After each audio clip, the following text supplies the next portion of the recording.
Dans notre projet Rhenus et Résilire, financé par Interreg, nous avons analysé les obstacles et les leviers à la résilience de deux petites municipalités et de deux municipalités de taille moyenne lors de la crise Covid. La Vonseno et Agno en France, Ottersweier et Offenbourg en Allemagne. Nous avons pu identifier plusieurs catégories d'obstacles.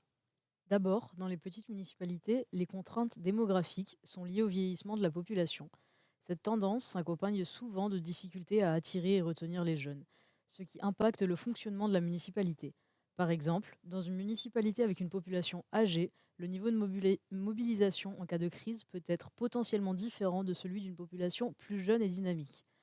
Aussi, il dispose d'un personnel réduit, souvent polyvalent, qui doit gérer de multiples tâches quotidiennes.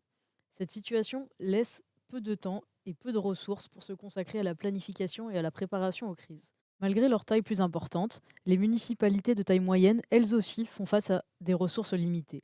On constate souvent un sous-dimensionnement des capacités humaines et organisationnelles en matière de gestion de crise et de résilience. Ainsi, ces municipalités semblent être dans une phase de création sur la manière d'implémenter la gestion de crise en tant que processus à part entière. Même si la gestion de crise tend à être un peu plus structurée dans les municipalités plus grandes, cela peut présenter des inconvénients. Avec un processus qui peut être plus formel, on observe souvent un processus de prise de décision moins flexible. De plus, il existe un risque réel d'adopter une approche trop bureaucratique face aux crises. Cela est renforcé souvent par une distance plus importante entre les décideurs et les citoyens. Cette situation peut engendrer un risque de déconnexion entre les besoins sur le terrain et les décisions prises au niveau administratif. Enfin, le dernier obstacle identifié concerne les besoins de formation.